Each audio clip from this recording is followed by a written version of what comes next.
Salve nerds, galera! No vídeo de hoje, Shumatsu no Valkyrie, teorias, dúvidas e curiosidades. E no vídeo de hoje nós vamos falar sobre o Hércules e como ele pode ter sido uma peça fundamental para os eventos que estão ocorrendo atualmente em Shumatsu no Valkyrie. E ele é muito importante pelo que eu acabei pesquisando aqui, tá? Lembrando, eu não estou postando imagem por questão de direito autoral aqui no vídeo, mas eu vou deixar aqui o capítulo da onde que eu tirei essa ideia, que foi o capítulo 23, tá bom? E o que nós temos aqui nesse capítulo? Nós temos o Alcides, que viria a se tornar o Hércules, defendendo a humanidade contra o que viria a ser um ataque ali para extinguir aquela galera, pelo menos aquela região ali. E ele acaba lutando então contra o Ares e toda uma armada, né? Ele faz uso da ambrosia, que tem o sangue de Zeus, que vale um vídeo a respeito do porquê que essa ambrosia existia ali na história. Mas enfim, acontece que ele consegue destruir essa armada e consegue rivalizar com o próprio Ares, né? Inclusive dá-se a entender de que ele iria sobrepujar o Ares, depois de derrotar aquele exército inteiro ainda. Só que o Zeus acaba interferindo, talvez pelo bem do Ares, e ele acaba fazendo então uma proposta para o Alcides, que é se tornar um deus. Cola com a gente, né? Vem andando com a gente. Também vale um vídeo a respeito desse assunto aqui, que talvez eu traga em breve.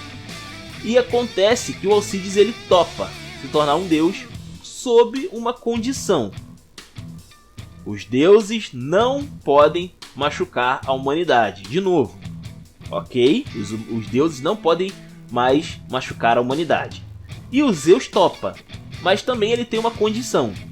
Em troca, o Alcides tem que liderar a humanidade para o caminho correto. Esse correto é entre aspas, né? Porque o correto seria ficar na aba dos deuses, basicamente.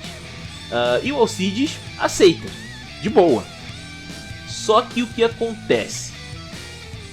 Os deuses não interferem nesse ponto por milênios. Isso faz toda a diferença.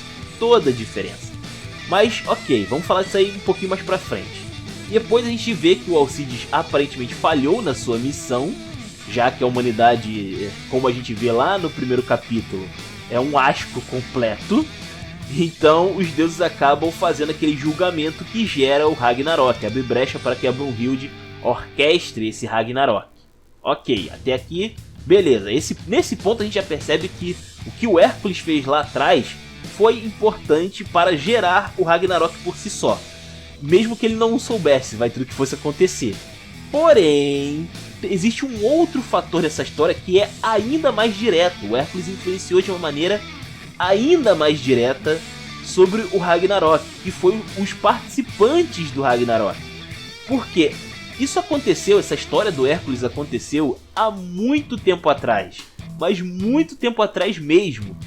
E enquanto os deuses não atacavam a humanidade, isso abriu brecha para que várias lendas se formassem ao longo da história.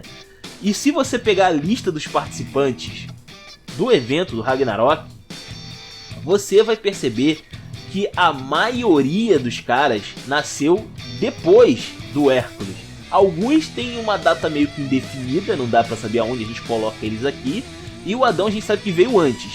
Mas a maioria veio depois do Hércules. A gente tem o Rei Leônidas, Nikola Tesla, Sasaki Kojiro, Raiden, Rasputin, Okita Souji, Nostradamus, Simon Raiha, Jack o Estripador. Toda essa galera veio depois do Hércules.